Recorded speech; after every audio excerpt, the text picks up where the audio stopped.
Performance starts with error.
You must say,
Now,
usually we take the audience requests, but I'm pretty sure the theme of today is Freedom, America, Celebration.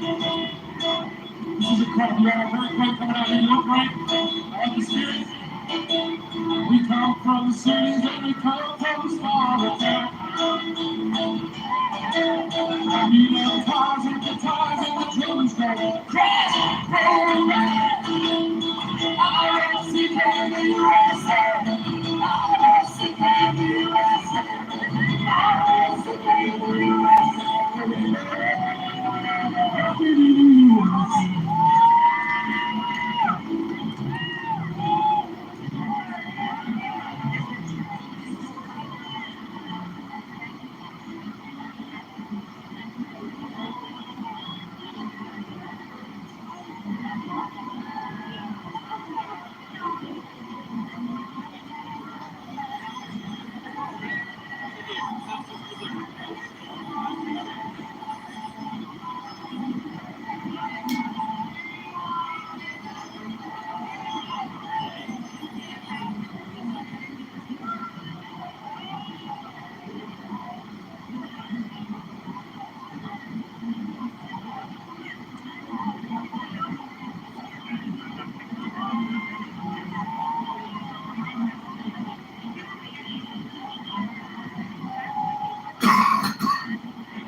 questions?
water fast? Upgrade to an A.O. Smith Spark heat pump and save up to 7.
You like that? Does it work? Can I carry it? Thanks, man. Does it work?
That folks will look forward to. And I'm talking about the Nathan's Hot Dog Eating Competition that happens in Coney Island there in New York. We'll be taking you out to see some of the footage that we have there as well. Our thanks to our partners there at Fox 5 in New York for bringing this to us. So let's listen in and watch as this Nathan's Hot Dog Eating Contest happened just a bit earlier today, as they were trying to see who would take home the crown as this year's winner.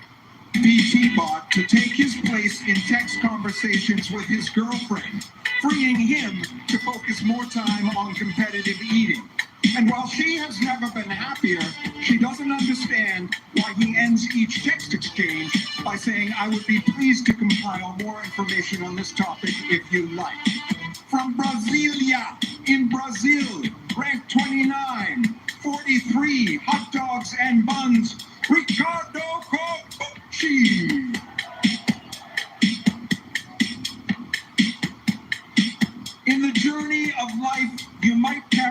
sacrifice his status as middle seat main cabin boarding zone 7, he who may not bring his bag on board. But in the world of competitive eating, he is triple diamond, titanium select, elite plus premier platinum, executive ambassador 316 medallion. Because he ate 476 Cheetos while watching Zoolander on Netflix. Thank you for your loyalty, sir. Ranked number 8 in the world from Las Vegas, Nevada, Derek Hendrickson.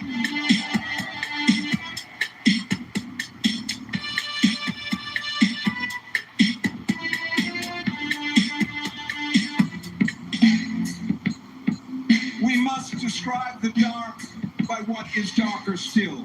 The ink of night distilled into the oil of evil. Each drop an atrocity. Darkness entombed in darkness. Detectable only by scent of the carcass, of the ulcer, of the rancid flesh of damnation. He is that darkness. Child of the abomination. Messenger of the beast. Who chews with the yellow teeth of the deceiver to establish dominion until the serpent sits on the throne of St. Peter. Ladies and gentlemen, you know him as George Chigger. I know him as the Red Horse of Death. He is a man so evil, they put him in prison in hell. Hell prison.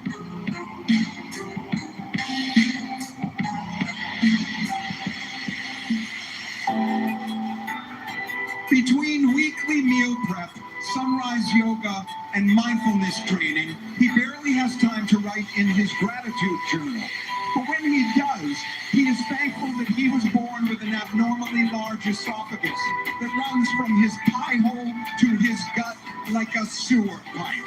Ranked number 16 in the world. 19 world records, 37 hot dogs and buns. He is the top ranked eater in England. From Brixton in London, let me hear it for Max Stanford!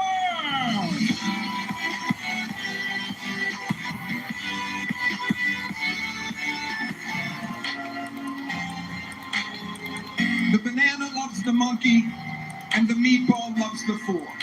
And so too with humans who are eager to cede control to those of greater will. But there are still those who act, who want, who take, who keep. Behold the man who comes before you now. Ranked number 3 in the world. 19 world records, 13 cans of Spam, 83 slices of pizza, 24 pounds of strawberry shortcake, 53 hot dogs and buns, a physics PhD from Oxford, Massachusetts, Jeffrey Espa!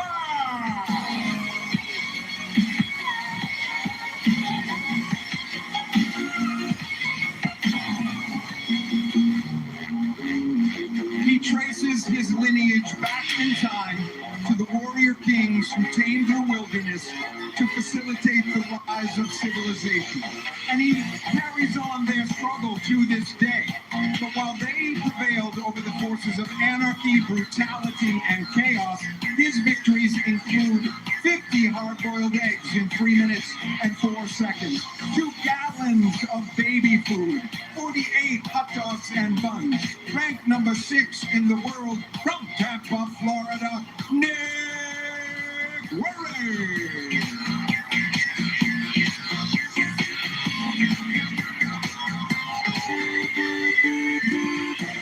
He is the number 4 ranked eater in the world and the number 1 ranked eater in the Southern Hemisphere, which is half the planet, by the way.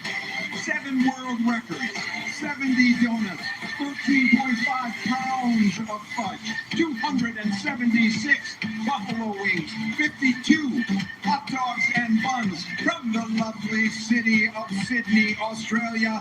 Ladies and gentlemen, James Webb.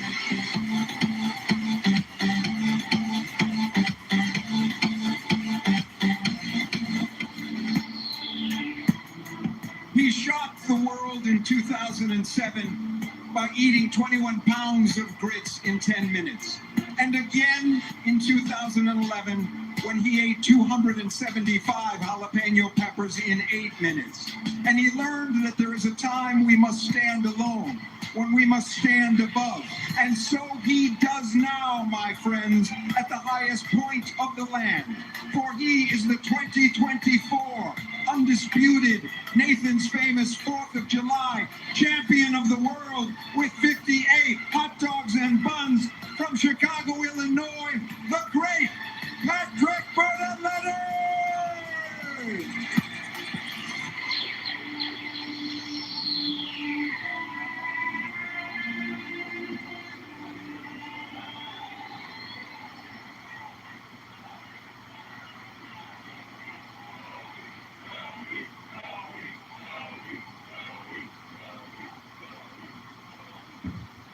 We are humbled by age in preparation for the great insult of death. But there are those who stand immortal, not through the grace of heaven, but through their own triumphs. I speak of this man!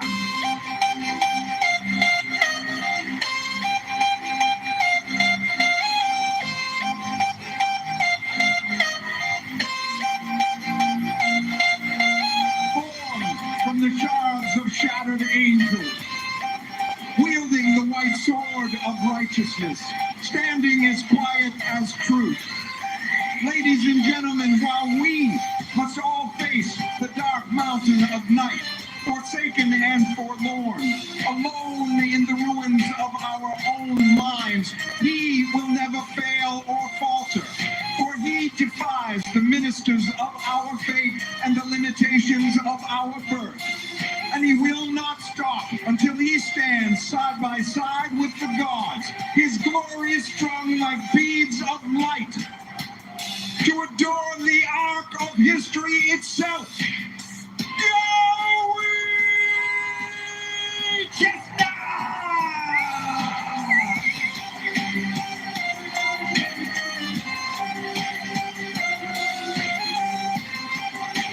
Look at him, ye mighty, and despair, for he has surpassed the kings of Egypt, and the rock on which he stands is not a rock, it is the United States of America. Yo, Chester!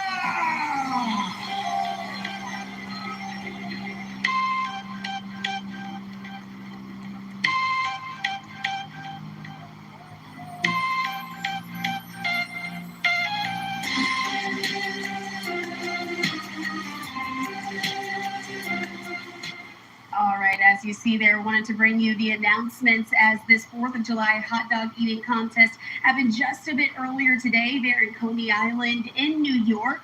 We're going to bring you the contest. You'll be able to watch all of the action right after this 2-minute break. In the meantime, though, we do want to continue on as we have been showcasing how folks around the country are celebrating the 4th of July, but we also want to know how you're doing it as well. I want to put this up on your screen.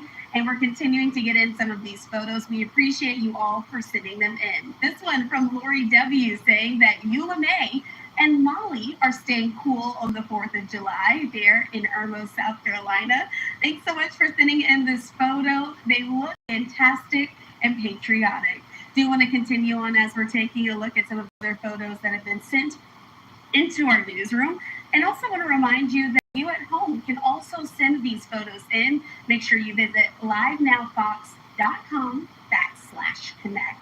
But as we're continuing here to take a look at some of these photos, this one from Michael in Ormond Beach saying that he's celebrating the 4th of July with the flag, dress, and baby back ribs by the pool. Sounds like the perfect day, Michael. Thanks so much for sending in that photo. We also have this one there from William L.R. saying that their patriotic, Australian Shepherd dressed up this 4th of July. Happy birthday, America. I love it. I hope that the Australian Shepherd is enjoying the outfit because we certainly enjoyed seeing it as well. Our thanks to Dally from Houston for sending in this adorable photo as well, saying that they're ready for freedom over Texas.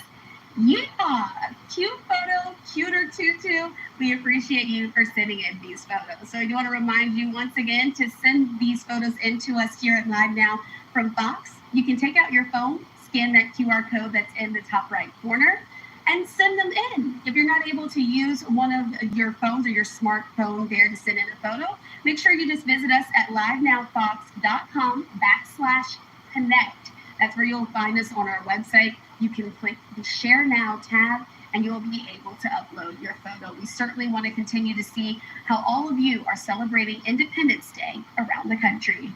All right, let's take this time to slide away for a 2-minute commercial break. Stay right here with us.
Thanks for being with us here on Live Now from Fox. I'm your host, Christina Evans. Again, we do want to continue on with our coverage here on this Independence Day.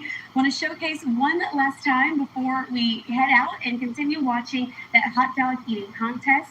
As we're watching and showcasing how people all around the United States are celebrating this 4th of July holiday, we're also asking you to send in your photos. Make sure you scan that QR code that's in the top right corner there on your screen. But in the meantime, let's go ahead and watch as the hot dog eating contest got underway just a bit earlier today in Coney Island in New York.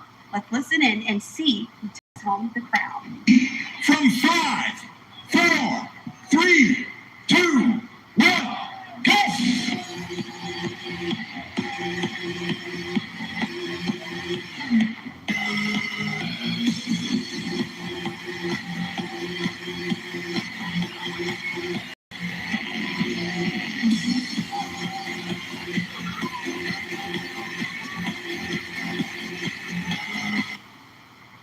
They're both going for the coveted mustard yellow belt, the World Cup of competitive eating.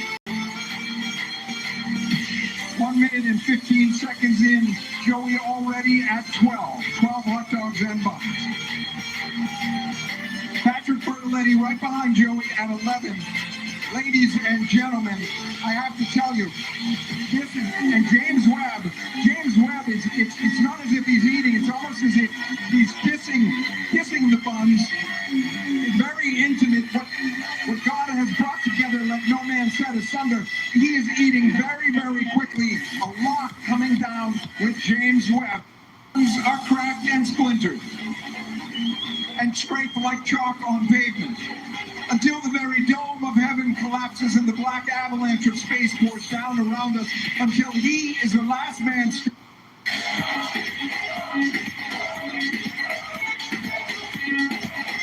Nick Webb Larry of Tampa, Florida, the former the wonderful pistachio eating champion of the world, is on 19. An incredible performance for him so far. James Webb right with him. Joey Chestnut, though, is beginning to build a margin here. We're having trouble even keeping up with the numbers. James Webb at 22, and we have Jeffrey Esper of Massachusetts at 22. Jeffrey is the number 3 ranked eater in the world.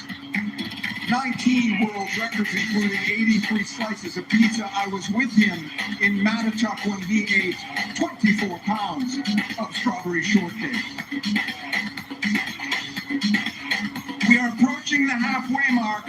Ladies and gentlemen, the pace has slowed a little, but Joey is still on pace to perform a world record here. 5 minutes and 40 seconds now. 42 hot dogs and buns. It's not possible to simply double that, but I have to tell you, Joey said it was possible. He could break 76 hot dogs, the record set in 2021, right behind us in Maimonides Park, the home of the Cyclones. 76 hot dogs and buns. Approaching now the halfway mark, ladies and gentlemen.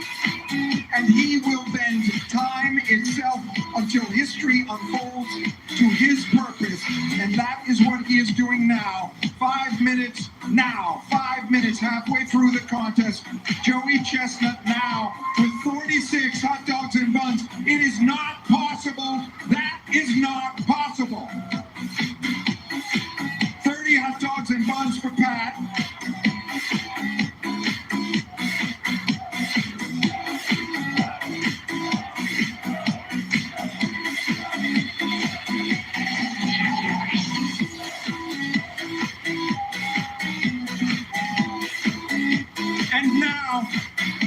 The 4-minute mark. Joey Chestnut has slowed from that incredible start, but he is still at record pace. I know it. I can feel it in my bones. And when Joey is moving this confidently, he is here to set a record. 50 hot dogs and buns! 50 hot dogs and buns! 50 hot dogs and buns in 6 minutes. Oh my glory! His cause is the cause of victory. His cause is the cause of a nation. Ladies and gentlemen, clearly seeking to break the world record of 76 hot dogs and buns. I have to tell you, I was on the radio today, and I said it never could be done. Not in this heat. 34 for Pat, 34.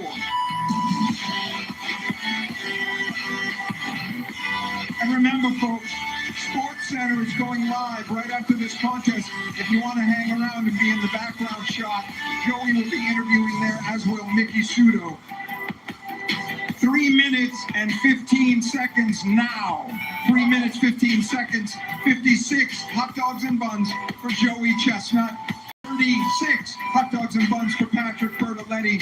And Patrick Bertoletti slowing after an incredibly rapid start. And we'll get a checkup on James Webb and Jeffrey Esper just to keep an eye on that. 34 hot dogs and buns for James Webb. 34 for Jeffrey Esper, and it is a dead heat over here. Jeffrey Esper of Oxford, Massachusetts, a teacher and a physics PhD, and James Webb of Sydney, Australia, 7 world records, 19 world records for Jeffrey. They are neck and neck, dog and dog, and they are going for 3rd place right now. Patrick Bertoletti seems to have 2nd place in hand, but we are not certain of that. 38 hot dogs and buns. Pat now slowing. 2 minutes and 15 seconds. 60 hot dogs and buns. 60 hot dogs and buns. He did not break the record. He does not have time. An incredible performance, but no human has the time in 2 minutes to break 76. That is impossible. 1 minute and 54 seconds. The eyes of the world on Joey Chestnut. 62 hot dogs and buns. Pat at 40 hot dogs and buns for Pat.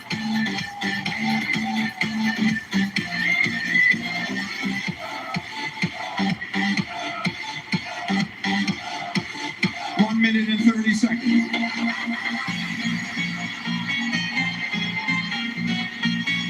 And Joey's slowing. James Webb slowed right there. He paused.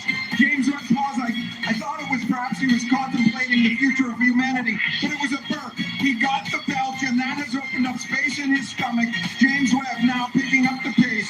1 minute now. 1 minute now. 60 seconds.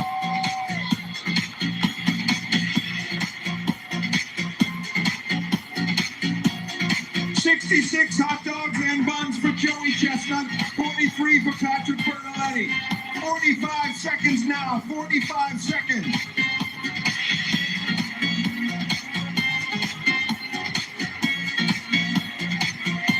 He has broken reality, and all of time pours down around us now at once. Simultaneous and endless, erasing cause and effect. Joey Chestnut, the once and future champion of the world. 20 seconds now. 20 seconds now. God made them as stubble to his sword.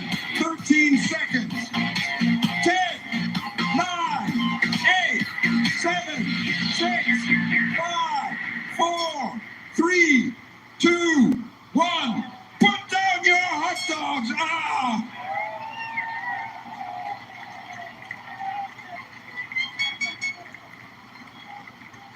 Oh, my glory. Oh, my glory. Ladies and gentlemen, that was an emotional journey. I am emotionally exhausted. Oh.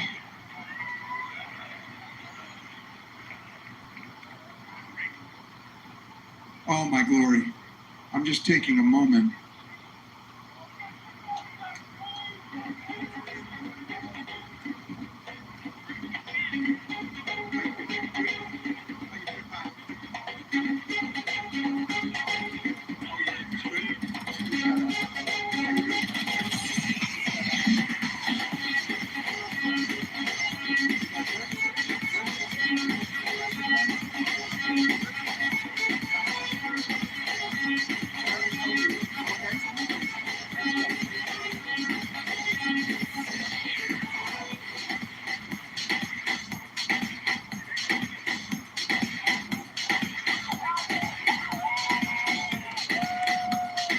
Incredible performances all over the table.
There was a moment during that contest when I just sort of blacked out, and I just had a moment. But the hot dogs were baked by the heat. A lot of hot heat up on here on the stage. It was a little hotter with the carpet.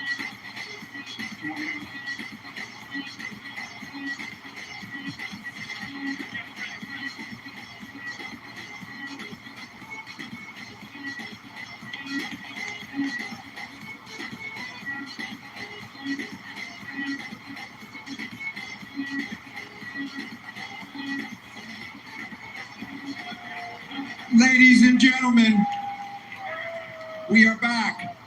The judges, Sam Barclay and Oliver Brooks, have gone through all of the hot dogs.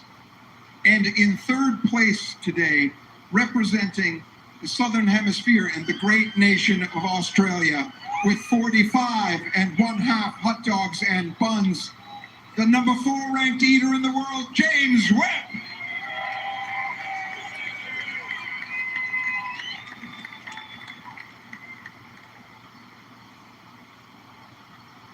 And in second place, with 46 1/2 hot dogs and buns, from Chicago, Illinois, the great Patrick Bertoletti.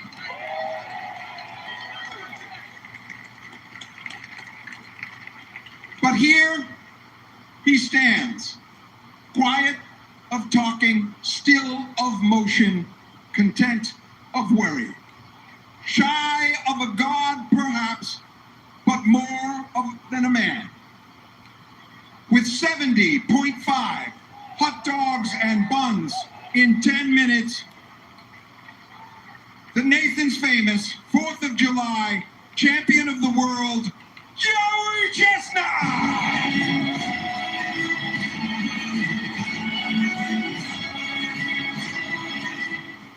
All right, well, there you have it, the 17th title there for Joey Chestnut, returning this time for the Nathan's Hot Dog Eating Contest there in Coney Island, New York. And as you can see, he ate 70.5, so that's 70.5 of those hot dogs. And I'm not sure if they gave him 70 more to eat, but something tells me he does not want to do that right now. What a way to start my time here on the desk on this 4th of July. My name is Josh Breslow, and I'm here to bring you all of your top stories and live events from across the country and across the world on this Friday.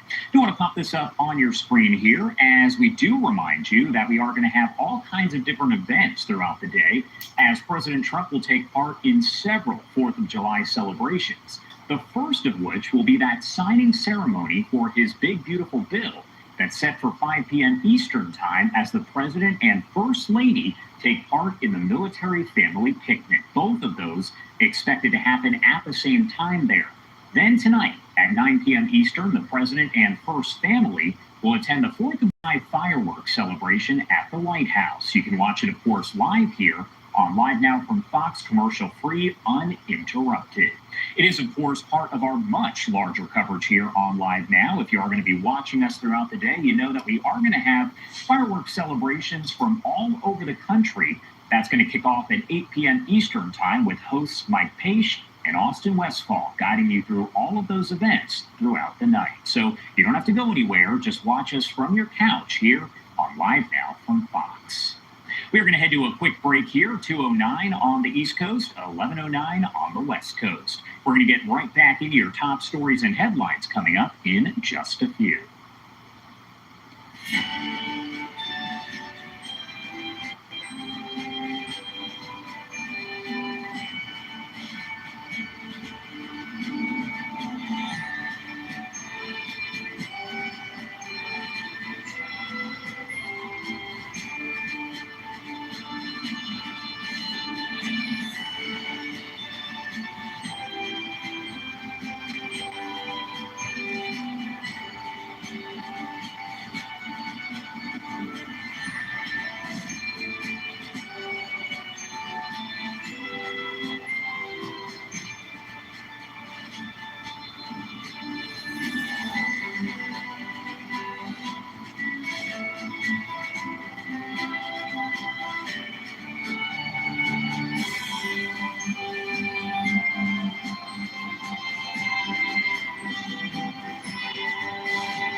Welcome back here on Live Now from Fox. It is 2:11 on the East Coast and 11:11 on the West Coast.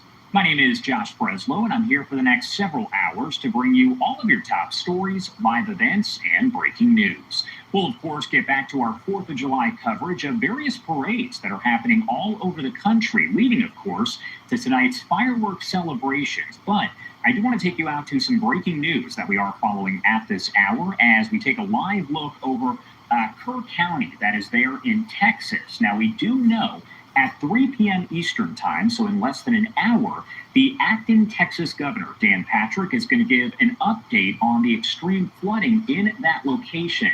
Now, you are taking a live look, as I mentioned, over Kerr County, Texas.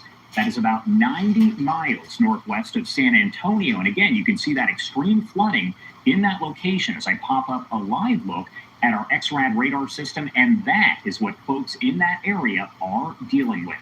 Kerr County Judge Rob Kelly confirming to our Fox San Antonio affiliate that at least 6 people have died from the catastrophic flood, but Kelly added the death toll is sadly expected to rise. These are reports that are coming in here. There's one of an entire RV park in Inbrook being swept downstream with families still inside. We also have another live image from nearby that is coming in from our affiliates in that location. The sheriff saying that his office and other local and state agencies have responded to dozens of calls and rescues as this is considered, quote, an extremely active scene. He added that people living near creeks, streams, and the Guadalupe River need to be at higher ground. I do want to talk more about all of this as we do have these developing details coming in. Pat Vesper is meteorologist in charge at the National Weather Service office for Austin and San Antonio. Thank you so much for taking the time to be here with us today. Well, thank you, Josh. I appreciate it. Of course. And first off, I did want to ask you here, what is the state of the situation that's been seen there over in Kerr County, Texas? Again, we've seen investigators and law enforcement saying, sadly, that lives have been lost. Well, our focus has been on the weather, and so I can kind of do a lead in of what happened on that. Yesterday, as early as yesterday afternoon, we saw near record levels of moisture in the atmosphere, and so that prompted our office to issue a flood watch that included Kerr County at 1:18 in the afternoon. Then later in the evening, that flood watch was expanded to include other counties as well. And then at 1:14 in the morning, we issued a flash flood warning that included central Kerr County, and then it ramped up from there. By 4 o'clock, just after 4 o'clock, we issued a flash flood emergency that included south central Kerr County, and then we focused on expanding that flash flood emergency down the Guadalupe River. And so, as the rains developed, when we look at the areas in Kerr County, 8 to 10 inches of rain fell. That affected both the south and the north forks of the Guadalupe River and where they came together near the community of Hunt, Texas, right along the Guadalupe. That's where the first major indications at a spot where we have a gauge was shown. And then, obviously downstream on the Guadalupe, you have Kerrville and the community of Comfort as well. And that's actually where this live image is coming from. This is technically, according to our affiliate, Hunt, Texas, at this hour. As you can see, crews flying overhead. There's a lot of activity here. As far as conditions over the next several hours here, what are we expecting? Is the rain going to continue? Because in the live image there, you can still see the rain is coming down. Yes, you can see that rain, but what you're seeing now is much less than what occurred earlier overnight and early this morning. So what we're expecting would be a downward trend as we go through the day. So we do have that flash flood emergency out until 3 p.m. For Kerr County. We will confer with emergency managers and other key responders to see what the situation is like as we approach 3 p.m. to determine what type of follow-up flash flood warning we'll issue. But then the flood watch itself goes until 7 p.m. Central Time. So we expect a decreasing trend overall, maybe some redevelopment overnight, but it may not be in the same area. It could be further south, and it certainly will not be of the magnitude that you're seeing with what occurred overnight and this morning in Kerr County and surrounding counties. And I did want to point that out because we showed you the live image from Hunt, but right here we do have this video out of Kerr County that was taken overnight. As you mentioned, the water much higher there, the rain though still coming down. I did want to ask you, and you kind of touched on this, but a flash flood emergency, what is that? How does it differ from maybe some kind of flood warning? Well, that's a great question. We live in an area here that's one of the most flood-prone areas in the entire country, and so there are many floods that occur, and a lot of times you'll see flooding that's on a smaller magnitude. Maybe it will last a shorter amount of time, and it might be considered more of if there's a term for it, like a more normal flash flood occurring in an area. But once in a while, you get an event that rises to the level of being something that a person may not see in a decade or 2 decades, something that could be catastrophic. And this morning, as the rains began to fall, we determined that this event certainly fell into that category as being catastrophic. The last time we've seen flooding this significant along the Guadalupe River was the flood of 1987. And then, we have other major floods that have occurred in previous years, 1978, back to 1932. These are the types of events that people remember for a lifetime, and they're terrible events. And but just to give you an idea, the crest at Kerrville today was at 36.58 feet, and that is basically a rise on the river level there of about 36 feet. And the record, comparing it to 1987, the crest in Kerrville for that major event was 37.72, just a foot higher than the level you're seeing today. So it's really a terrible event. My heart goes out to all those families affected, and we wish best of luck to the emergency responders that are trying to save people's lives today. And I did want to ask you here before I let you go, overall, to folks who are living in this area, I mentioned when we brought you in here that it was important if you are living over there that you are at higher ground if you're near the water. But what advice, what message do you want to get across to the people who are there in this area now? Well, I think it's very important you stay away from the river. Try to stay in a safe place. Don't venture out. Don't go looking at the flooding or anything like that. I think you just want to stay in a safe home and just wait this thing out. And then as we get into better weather, then resume normal activities. All right, Pat, thank you again for taking the time to join us here. Anything else that you want to add about any of this here before I let you go? I guess the only other thing that I would mention would be that, some areas are still going to be impacted along the Guadalupe River. So downstream, even as it gets past the community of Comfort, then we start looking along the Guadalupe River at Spring Branch, that area, where we're expecting the crest to be approximately 34 feet and to occur sometime between midnight and 3 a.m. So the event's not over. It's still ongoing, and I just wish everyone luck and be thinking about all those people affected, and again, the emergency responders that are doing a great job helping people out today. All right. Thank you again for all that you're doing as well and your office there. Pat Vesper with the National Weather Service, San Antonio and Austin. You guys do have a large area, so thank you so much. Oh, we appreciate it. You take care.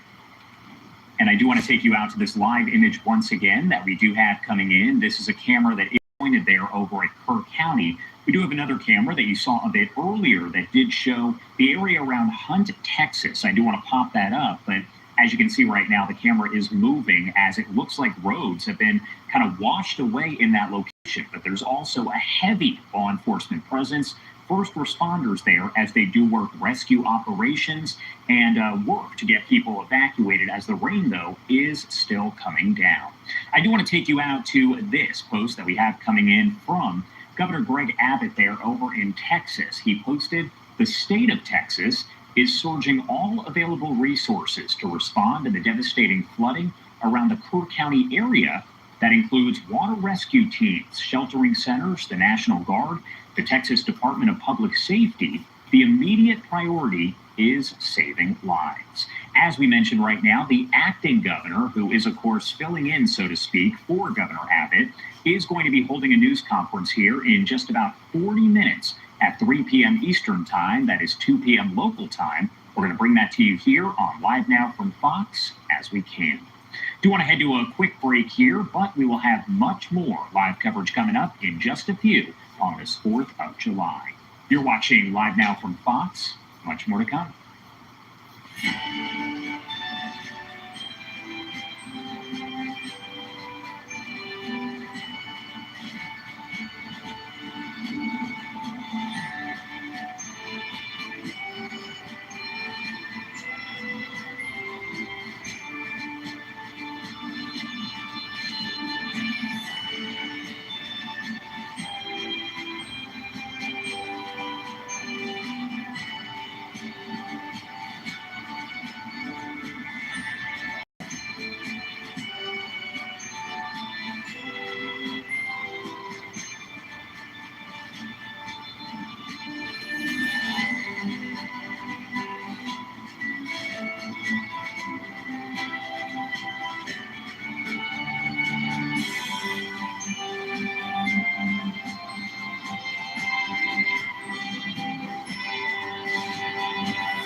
Welcome back here on Live Now from Fox, 224 on the East Coast and 1124 on the West Coast.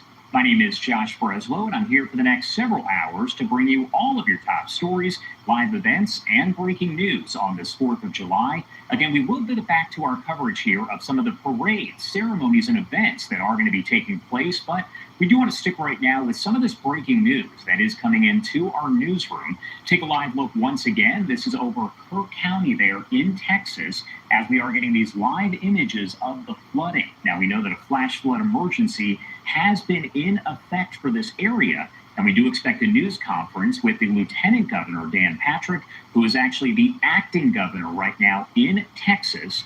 That is slated for 3 p.m. Eastern Time. That is 2 p.m. Central Time. Now, I do want to bring you a post that he posted on social media a short time ago. Take a look. Obviously, the letters are very small, but I am going to read that statement for you as Acting Governor Dan Patrick issued that statement from the Texas State Emergency Operations Center. Quote, "I am working in coordination with the state's emergency response team on the significant flooding that occurred in the Hill Country and Conco Valley regions in the early hours of this morning. The Kerr County Sheriff's Office has reported catastrophic flooding in the area, with several people missing and confirmed loss of life. Additional rain is forecast in those areas. Even if the rain is light, more flooding can occur in those areas.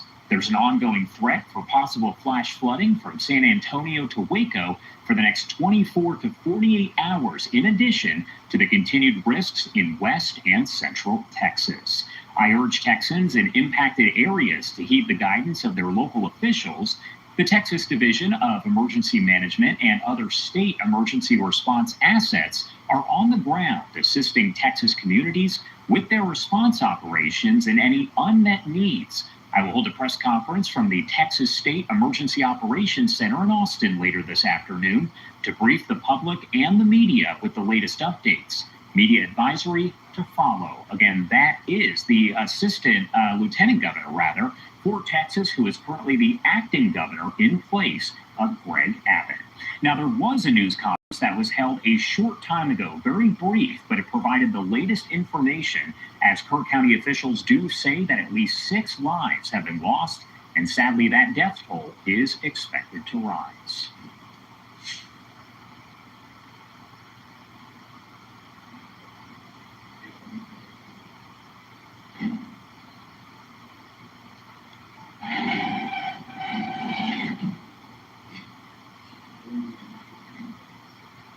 Good morning, everybody. Today's been a really difficult day so far in Kirk County, and we'd like to share with you some information about our response. We are currently in an extremely active scene right now. There are assets deployed across the county to help start the recovery process from this catastrophic flooding. I have with me today much of our command staff, and today you're going to hear this morning from County Judge Rob Kelly and Colonel Mayor Joe Herring behind me, about our response. Again, please understand this is an ongoing, very active scene. We're going to give as much information as we can, but please respect the fact this is, we have every single asset possible available to us that has been deployed for this recovery. So with that, we'll open up to a few questions and statements. So statements real quick. Judge Kelly. Good morning. I want to thank everyone.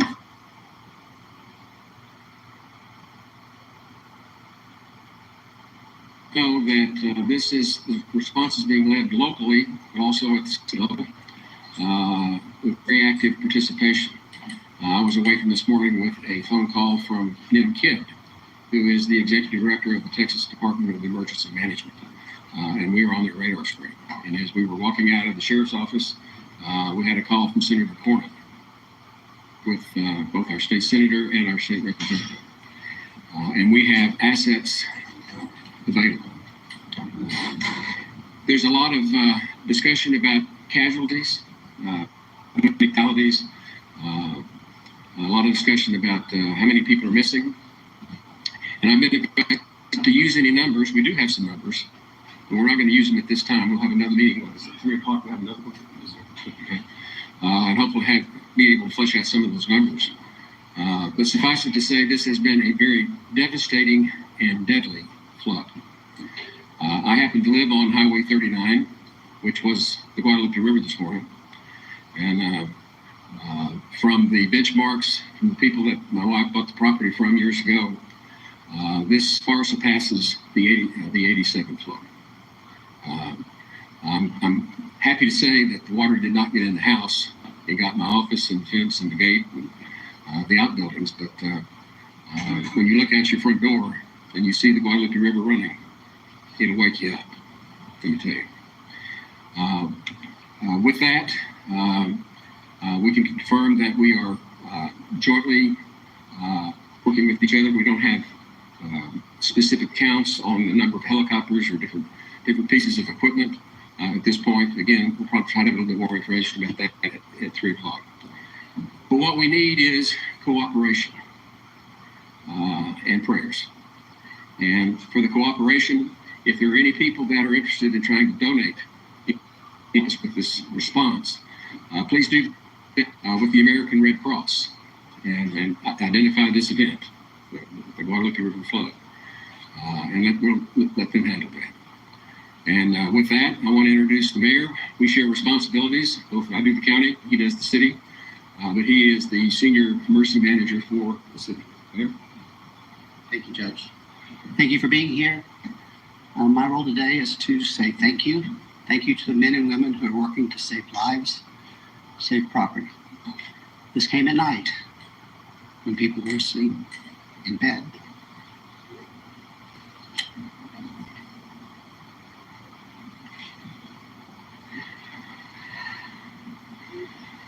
Please pray for our community. Thanks.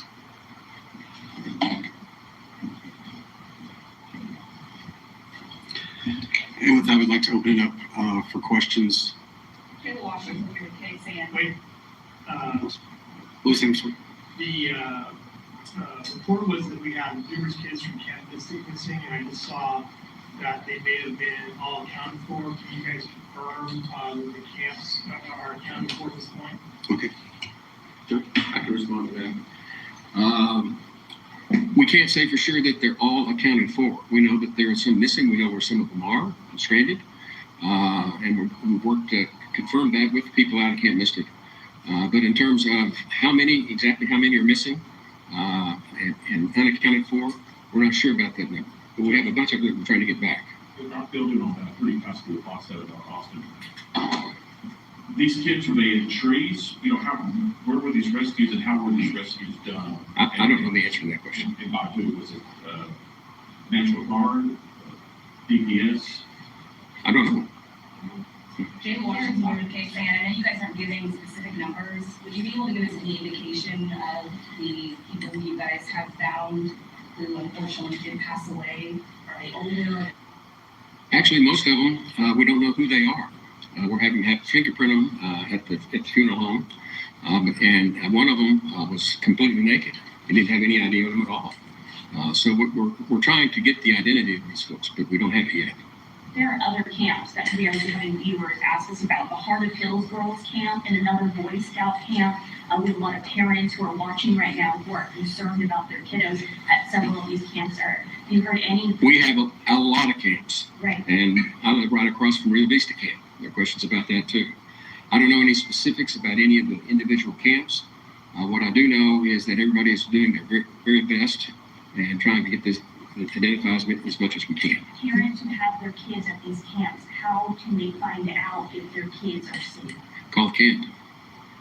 Do we have any idea how many rescues you've already attempted this morning, swiftwater rescues?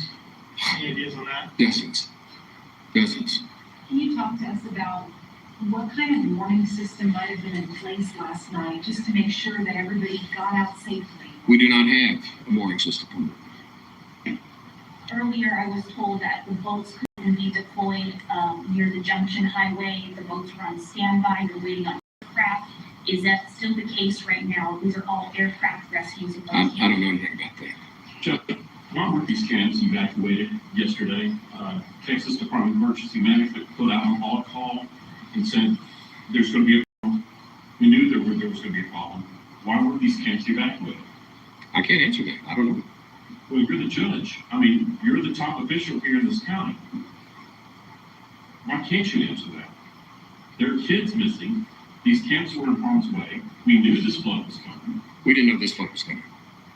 Rest assured, no one knew this kind of flood was coming. We have floods all the time. This is the most dangerous river valley in the United States. I agree. And we deal with floods on a regular basis. When it rains, we get water.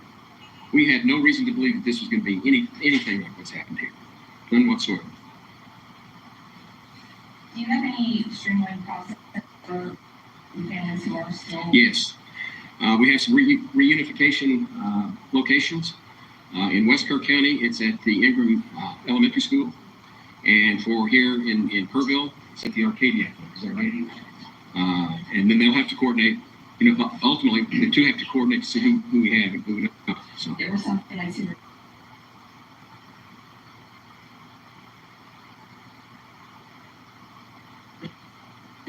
Where are you going to find your family members? Is there going to be one streamlined process to try and keep everything organized here?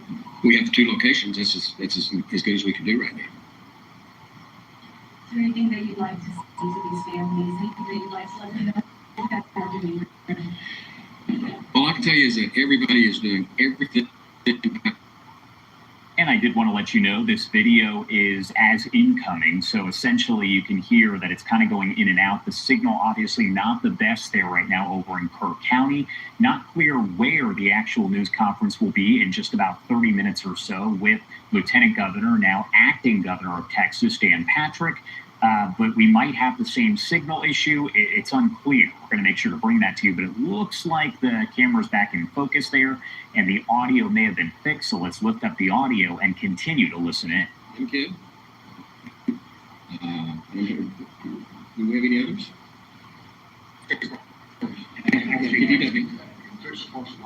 Yeah, go ahead.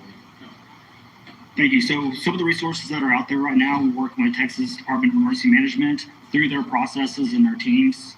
And by the way, I'm Dalton Rice, the city manager for City of Kerrville. Through Texas Department, through TD, all the different access can be county disaster declaration,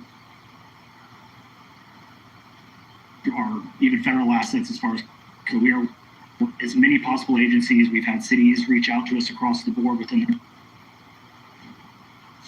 All right, so as you're seeing, the video is not the best, but we did want to bring you those initial comments from Kirk County. Again, another news conference is scheduled here with acting Governor of Texas, Dan Patrick. That is set for 23 minutes from now, depending on the signal, of course. We'll make sure to bring that to you on Live Now from Fox. But as you can see, as we take a live look here from our XRAD radar system, we are zoomed in, and that is Kerrville right there in the center of your screen, where they are still dealing with a lot of rain, very powerful storms, and extensive flooding. We'll keep you updated here on Live Now from Fox as we cover all of this from each and every angle. We're going to head to a quick break now, 2:38 on the East Coast, 11:38 on the West Coast. My name is Josh Breslow, and you're watching Live Now from Fox. We'll be right back.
Welcome in here on Live Now from Fox, 2:40 on the East Coast and 11:40 on the West Coast on this 4th of July.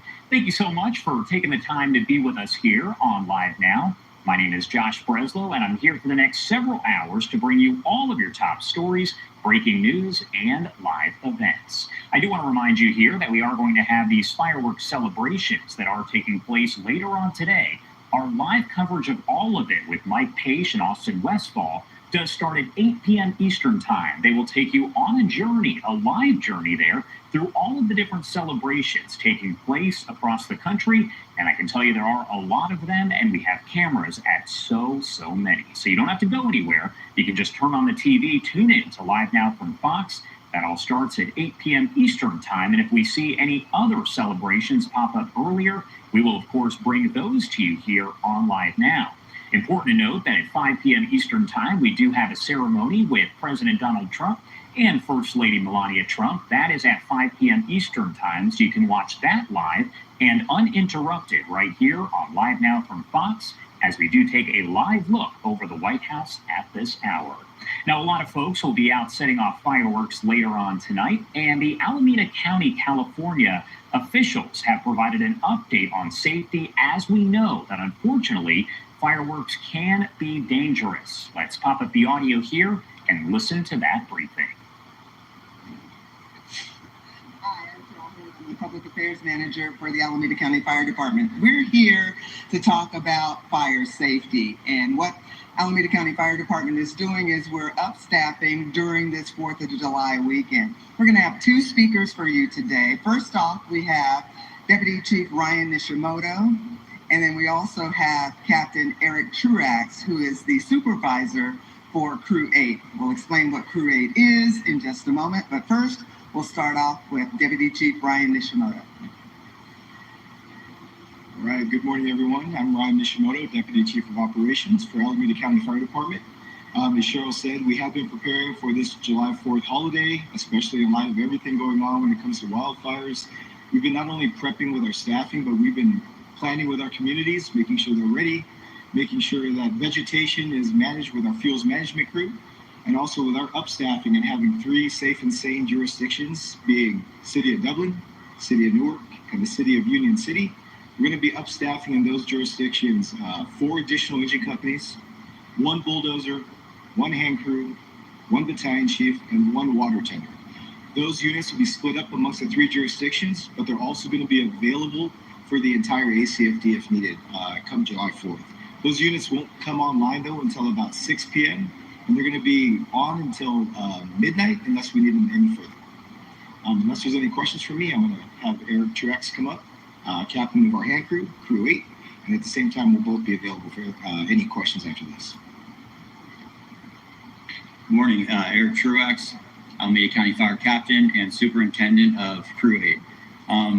Recently, what Alameda County Fire has done is stood up a hand crew focusing on fuels mitigation, fire prevention, as well as initial attack within the county and throughout the state. What we do is we specialize 20 hand crew members that are able to supplement and add force multiplier to any initial attack within the county, meaning that we bring in almost an entire first alarm with us to these fires. As we find in situations like the 4th, we get lots of starts. Lots of starts equal lots of resources. As those resources draw down, what we're able to do with the crew is bring in additional manpower to supplement our forces and reinforce the crews on the line so that we are able to contain these fires faster, put ring of hand line around them, and then move on to the next one to sustain our numbers so that we're able to respond to emergencies throughout the county. So Eric, can you talk about the video, our release video that we did yesterday? Kind of tell us about why it's important to have training around them and when we were just over that, and kind of give us a rundown of what that video was about.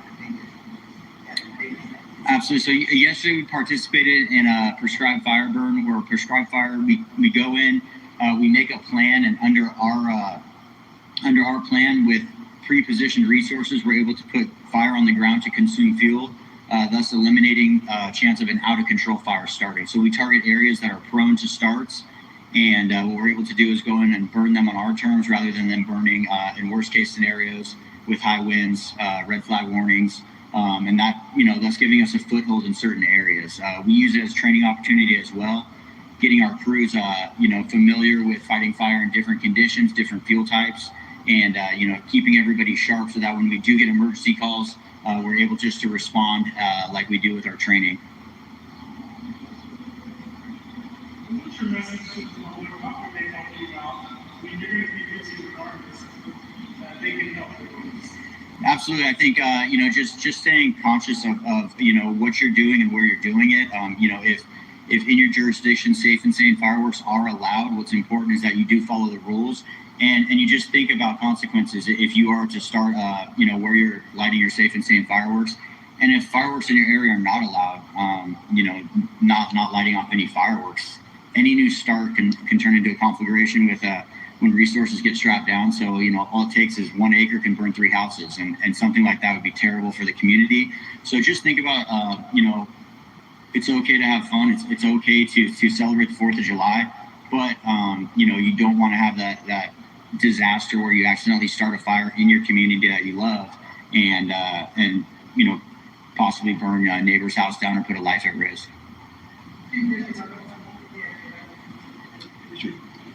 Just to add to that, and just like Captain Truax said, we want everyone to enjoy the holidays, but we also want them to do it responsibly.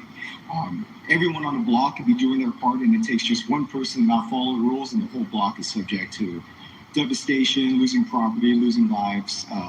So we really want to avoid that. A big thing we've seen over the last several years when it comes to fires during this time of year is the improper disposal of our safe and sane fireworks. Please make sure when you're using safe and sane fireworks, you use them as they're intended. Read the directions.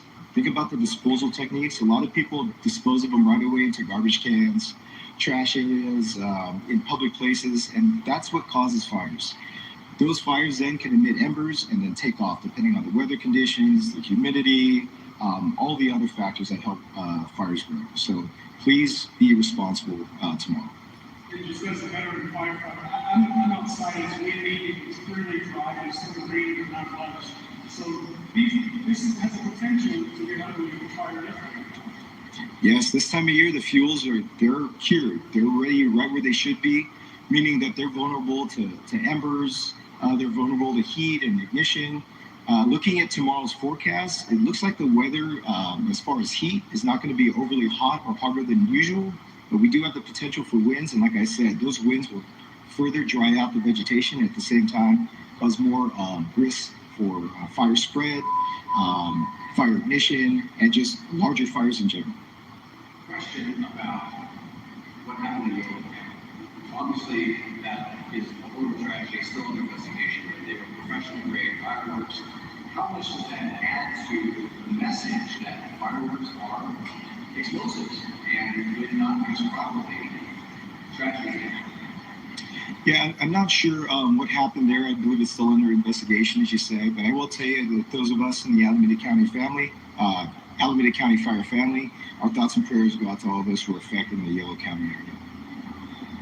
Talk about disposal again. I used to use safety safe fireworks in the Central Valley where we always put it in a bucket of water. Is that what people should do? What is the proper disposal of safety safe fireworks? You're doing it right. Yes, it's recommended that you do put used and unused, if you don't plan on using them, safe and sane fireworks, you submerge them in water. A bucket of water works just fine. I believe the directions on notes say to leave it overnight and don't dispose of it till the next morning. Any other questions? One of the things here I'd like to do is to explain what Create does and how you guys work out there mitigating fires and things like that. A lot of people don't know what's Create. Yeah, so Crew 8 is a hand crew, meaning it's a group of individuals that go out, and our primary mission is fuels reduction work in the county. What that does is that gives our firefighting forces responding to a wildland fire kind of a foothold in those communities of where we can hopefully stop or anchor a fire to increase suppression efforts. With that, we also supplement first alarms. So when we show up to a fire, our job is to put hand line around that fire, bring the soil, the fuel down to bare mineral soil, thus reducing the risk of that fire escaping after resources leave. That's, kind of the gold standard is with the bulldozer, as with the hand crew, where they can't go, we can go. And we try to get a ring around that fire down to bare mineral soil, so nothing kind of gets outside of our containment lines and our control lines. But I think in the community, our primary mission is really making a fire safe community and county. We are prone to fires. We do have history. We have, one of the largest fires in California state history in our backyard with the SU Lightning Complex, and with the tunnel fire, one of the most destructive fires. So Alameda County is rich in fire history, and our primary mission is to make sure that doesn't happen again, and that if we do get that start, unfortunately, at the wrong time, hopefully our firefighting forces will be able to use a fuel break or some of the fuel thinning that we've done to protect our communities and our citizens. And that's kind of our primary mission. That's our goal working forward in the future is being the hand crew for the county. All right, that was a news conference there out of Alameda County, California, coming in from our Fox team over in Los Angeles. And of course, a lot of safety tips and information, because as you know, if you watch us here on Live Now from Fox, there were those wildfires that were burning across the Los Angeles area earlier on this year. So they want to make sure that people do stay safe if they are setting off fireworks later on today. Do want to pop this up on your screen because this is coming in out of the Los Angeles area. I'm glad they're zooming out because there appeared to be a curse word there on one of the signs, but this is an aerial view coming in from Sky Fox, Fox 11 LA, and you can see this is a protest and parade. It appears to be in part just based on some of those signs, an anti-government protest, and also you can see some of the anti-ICE comments as well. But again, some of those signs not appropriate for TV. So what we're going to do is actually head out to our final 2-minute commercial break. I'm going to leave you with this live image coming in out of the White House, as we do expect in just about 2 hours. That is when a ceremony will get underway with President Donald Trump and First Lady Melania Trump, as Trump does sign that big, beautiful bill into law at that military family picnic. Again, we are going to bring that to you live. It is slated for 5 p.m. Eastern Time. Let's head to that final 2-minute commercial break of the hour, but so much more live news to get to here in just a few. We'll be right back.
Welcome in here on Live Now from Fox on this Friday, July 4th. My name is Josh Breslow, and I'm here for the next several hours to bring you all of your top stories and live events from across the country and across the world. Now, we did have a live image that was right outside the White House, but it looks like they took it down. Coming up here in just 2 hours, that is when President Trump is expected to take part in a signing ceremony for his One Big Beautiful bill. He's going to make that part of the military family parade that, again, starts at 5 p.m. Eastern Time. You can watch it all right here on Live Now from Fox. And we also have this live image set up outside the White House. That is a microphone or two. And essentially what they hope for is that we are going to see White House Press Secretary Caroline Leavitt or another White House official who walks out for the day and maybe makes a few comments, takes questions from members of the media. If that does happen, we are going to bring those comments to you in full, as we always do on Live Now from Fox. In the meantime, I do actually want to take you out to something that we were not able to air earlier on today, but as we stick with DC, we do have a portion of the parade that took place a bit earlier in the National Mall. So I do want to pop up the audio here and listen in.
wanted to bring you that portion that we did have from our Fox 5 DC team showing part of the parade there in the National Mall there over in DC. But of course, fireworks will be showing later on tonight, and we're going to have all of them for you right here on Live Now from Fox. The celebrations really kick off once it gets dark, 8 p.m. Eastern time tonight. Mike Page and Austin Westfall will take you through all of that here, the celebrations nationwide. You can watch them right here. You don't even have to leave your home. Just turn on Live Now from Fox, and they will be live and uninterrupted. Also do have this live image coming in from outside the White House, because in just about 2 hours or so, we do expect that President Trump and First Lady Melania Trump will attend the military family picnic. That is where President Trump will also hold a signing ceremony for his big, beautiful bill. We're going to make sure to bring that to you in full, as it's likely we will get comments. And don't forget, 9 o'clock p.m. Eastern time is that big White House fireworks show with President Trump and the First Family. Going to head to a quick break here, 3:10 on the East Coast and 12:10 on the West Coast. My name is Josh Breslow, and you're watching Live Now from Fox. We'll be right back.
Happy July 4th, and thank you so much for joining us here on Live Now from Fox. My name is Josh Breslow, and I'm here till later on tonight to bring you all of your top stories, live events, and breaking news. Do want to take you out to this post here coming in from the First Lady, Melania Trump, who posted that photo right there on the left-hand side of your screen and said, "This Independence Day, we will celebrate our heroes and their families at the White House with a special picnic and breathtaking flyovers by F-22s, F-35s, and a B-2. Let's honor the sacrifices of our military families as we come together in gratitude and joy." Again, you're going to be able to watch all of that as it does get underway approximately 5 p.m. Eastern time. You'll see it uninterrupted right here, as always, on Live Now from Fox. Now, I do want to take you out to some of the other coverage that we do have as we continue to cover more about President Trump's big, beautiful bill, which should be signed at that ceremony there. Rebecca Castor has much more on the impacts of that bill. Millions of Americans are hitting the road for what could be a record-breaking weekend for travel. Traffic is heavy at some spots, but not really too unusual. But safety is top of mind for many flying to their destinations after months of near-miss and outages at airports. The A's are 218, the Nays are 214. The big, beautiful bill passed by Congress this week could ease some of those fears. It sets aside $12.5 billion to modernize the country's air traffic control system, one of President Trump's biggest policy priorities. In some congested areas, you saw what happened with the helicopter and the plane and a lot of other things. If we had great equipment, and we should have had, it was all set up to go. Calls for an overhaul increased after an American Airlines jet collided with a military helicopter in January. Then in April, equipment failures caused widespread flight disruptions at Newark Liberty International Airport in New Jersey. But the legislation is not expected to fund a complete overhaul. And some industry groups estimate that could cost more than $30 billion. We need additional money to actually fix the older equipment. This is a brand new, state-of-the-art system. And it's going to take 3 to 4 years, but we have to get started now. The FAA is already making upgrades. On Thursday, the agency said it installed a new fiber optic network that will improve communications between New York and Philadelphia. In Washington, Rebecca Castor, Fox News. Rebecca, thank you so much. And as we know, those fireworks that are likely to go on a little bit later on tonight can be startling for some veterans. Barry Baumgarten has much more on that. While fireworks can dazzle, they can also pose hazards for people and the environment. Their explosions can especially be troubling for people with post-traumatic stress disorder, or PTSD. It's a condition brought on after someone experiences or witnesses a traumatic event. Things like sexual assault, combat, severe motor vehicle accident, natural disaster. Symptoms vary, but can include hypervigilance, nightmares, alterations to cognition and mood. Psychology experts say roughly 6% of adults in the United States have experienced PTSD at some point in their life, but it can be more common in veterans. Everyone's experience of PTSD is a little bit different, but these triggers often include things like people, places, objects, sounds, sights. And this time of year, the flashes and bangs from fireworks can trigger negative responses. Besides going to therapy, animal experts say service dogs can help provide comfort and relief.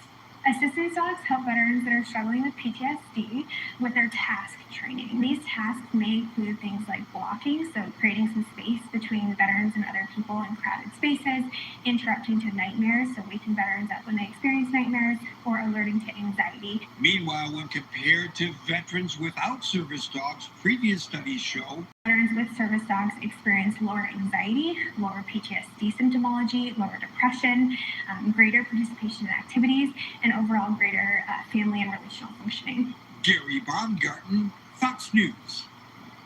Gary, thank you so much. And I do want to take you out to this live image right here. I'm keeping an eye on the signs, as I know some are not appropriate, but essentially this is thousands of people there who are in Los Angeles. They are on the streets marching there, hitting the streets on the 4th of July to rally in opposition of federal immigration enforcement there in Southern California. Now, the rally did begin around 12:30 p.m. Eastern Time, that is 9:30 local, at City Hall as they continue to march peacefully over to Grand Park. As you can see, there is a heavy law enforcement presence there just to make sure things do not get out of hand. We know Hunter Dunn, who is one of the march's organizers, said in a press release, quote, "When you look at Putin's invasion of Ukraine, Netanyahu's bombing of Gaza, ISIS raids in LA, or Trump's alligator Auschwitz, you are seeing just one part of a bigger oppressive picture. On July 4th, our community is coming together to demand an end to genocides, occupations, and oppression at home and around the world." The recent anti-ICE protests in LA and Orange counties erupted following widespread anger over the agency's enforcement tactics that began on Friday, June 6th. So almost a month ago, we did see some of those protests kind of escalating into riots as there was looting, there was damage done to several different businesses there. But again, for the most part, this one on your screen, while there are a lot of people there, it does appear to be fairly peaceful as of now. But again, that heavy law enforcement presence is there to make sure everything does stay under control. Also want to take you out to this live image right here that is coming in out of the Texas Division of Emergency Management. Any moment now, we do expect to see acting Texas Governor Dan Patrick, who is, of course, the lieutenant governor over the state. He is going to be joined by several emergency officials as they discuss the latest on that deadly flooding that has taken place there in Kerr County and surrounding areas. We've seen a lot of the live images that have come in over the past several hours.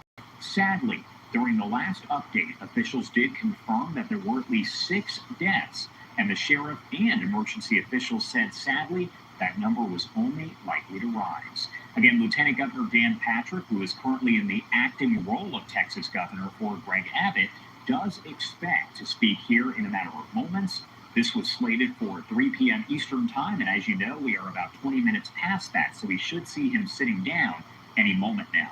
Also do want to pop this up on your screen. This is coming in from Secretary Turner, Scott Turner specifically, who posted these images coming in out of Kerr County and said, "Prayers for my state of Texas as search and rescue teams are out for the people affected by this devastating flood. We are praying for all involved." We know there is a flash flood emergency in that area, and on top of that, we also have evacuation orders that are in place. Lieutenant Governor Patrick expected to address all of that here in a matter of moments. Let's head to a quick break here at 3:20 on the East Coast and 12:20 on the West Coast. You're watching Live Now from Fox. We'll be right back.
Happy July 4th, everyone, and thank you so much for being with us here on this Friday. My name is Josh Breslow, and I'm here for the next several hours to bring you all of your top stories, live events, and breaking news. And you've seen those live images that have been coming in from outside the White House as that military family parade is expected to begin here around 5 p.m. Eastern. We know that during that is when we do expect that President Trump will sign the big, beautiful bill. So there's going to be a ceremony as part of that military picnic that, again, will get underway around 5 p.m. Eastern Time. Taking you out right now to this live image right here that does show the exterior of the White House. We should be getting some other live images from that area coming in very, very soon.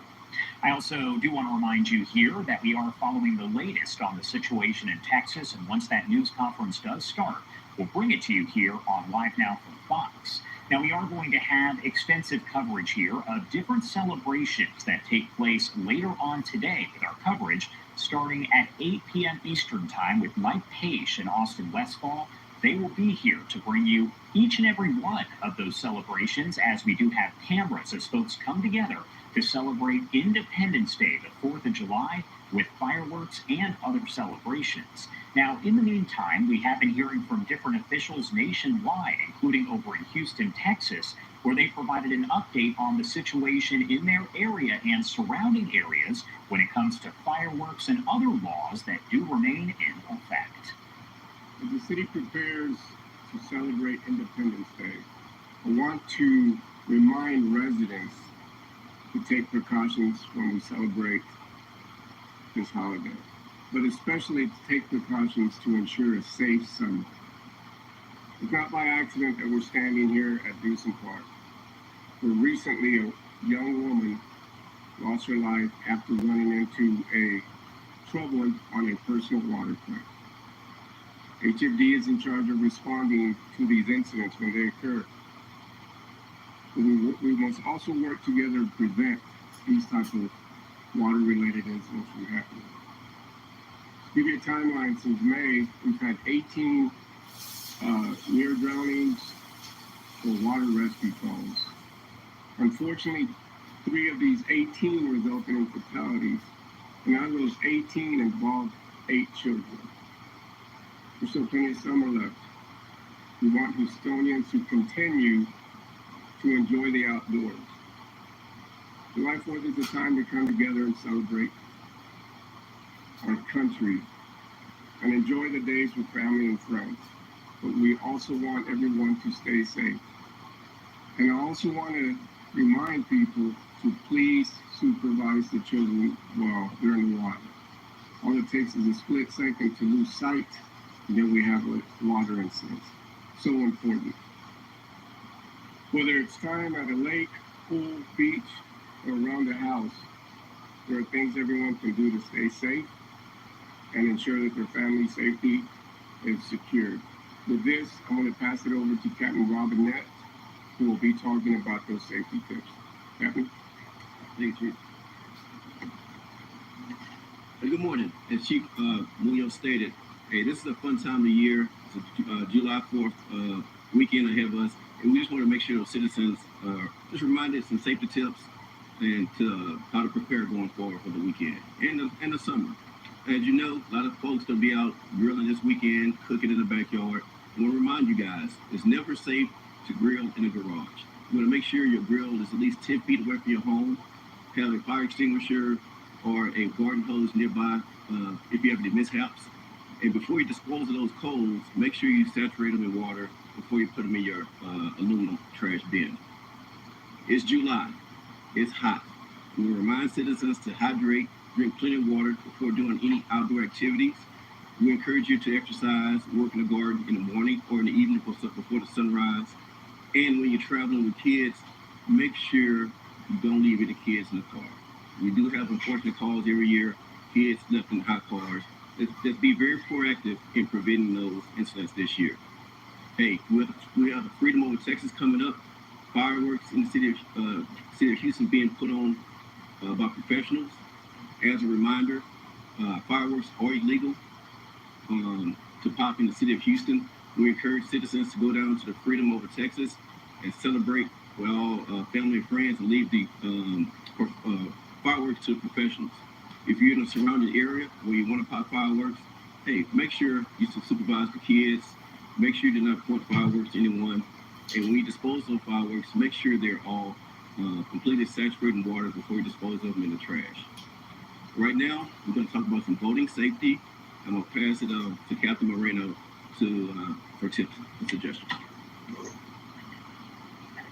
Good morning. I hope everybody can see me. One of the big things in research has shown that the more saved by the bell you can be, the better you are being visible in the water. That's why I brought a pair of yellow or bright colored shorts here, bright orange life jackets. So the more visible that you can make yourself in the water, the better it is. It makes it easier for responders to find you. If you did fall off a jet ski or fall off a boat out here, you will be able to be seen. The other thing to be checking is read your pamphlets when you buy the life jackets. Make sure that they are Coast Guard approved. And finally, don't forget about your pets. Make sure that we want to be safe for the pets out here. Lastly, you are allowed to operate a boat over the age of 13 in the state of Texas, but you do have to have a boater safety card. That boater safety card is for $11 online, and it's a simple course, and that keeps you legal. Anybody born after September 1st, 1993 is required by law to have that. Also, when you're on a boat, anybody under the age of 13 is required to wear a life jacket at all times. Life jackets do have to be, for 13 and up, do have to be on the boat. And then lastly, make sure that you're wearing your kill switch. Well, I got one somewhere. Make sure that you're wearing your kill switch. Your kill switch is required by law. There is a finable offense by Texas Parks and Wildlife. Any questions before we're going to have Captain Moreno can bring the boat around if y'all want to get some video. I do want to emphasize the importance of your children, especially in hot cars, your pets as well. Sometimes those incidents can definitely be avoided. It's important to know that even at 90 degrees, your vehicle could get up to about 113, 115 inside, or even hotter on that. So please pay attention. Remember, so many times we get distracted by a phone call, we forget. Have a reminder that your child's back there. It sounds like, how can people forget? But that is the number one reason that people just forget their children are under. So please emphasize that. Remember how hot it is. It's an oven inside that car. So definitely, I want to emphasize that with great importance, as well as the water safety, to supervise your children. Thank you. For us, obviously, the pool safety, there's a saying that we have, just because you have people around does not require that the children are supervised, or it doesn't mean the children are being supervised, right? And those are the key things that for us, so many times there's distraction during parties, the children are playing, and a lot of times we have gone to incidents where there's actual parties and a child drowns without people recognizing that the child's gone. You have so many children sometimes in a pool that does happen, right? If you have those toddlers, please ensure that, there's a gate. Make sure your door is locked, because the children tend to wander off. And make sure that they know what they're playing with. What type of toys are they playing with? Why do I say that? Oftentimes, kids think that a tent might be a toy, they take it in, and unfortunately that did occur, and someone, 2 fatalities as a result of that. But the best safety that we can always do is the supervision. Know where those children are at all times. If you do have a pool, ensure that the doors are locked, there's a gate around the pool that can't be reached, because we see that time and time again. But those are preventable. So that, under pool safety. And obviously, take your child to learn how to swim, taking swim lessons. But again, it's important to remember that sometimes people get confused that even though I know how to swim, I won't get into danger. You can be out there for an hour, at some point the body just decides I can't do it anymore. And becoming tired is a safety issue sometimes with those issues, with that water safety issue. But really, supervision, secure your pool, make sure that doesn't occur. Take the precautionary necessary. Take your child to swim lessons. And that's where you learn the water safety as well. So that's very important.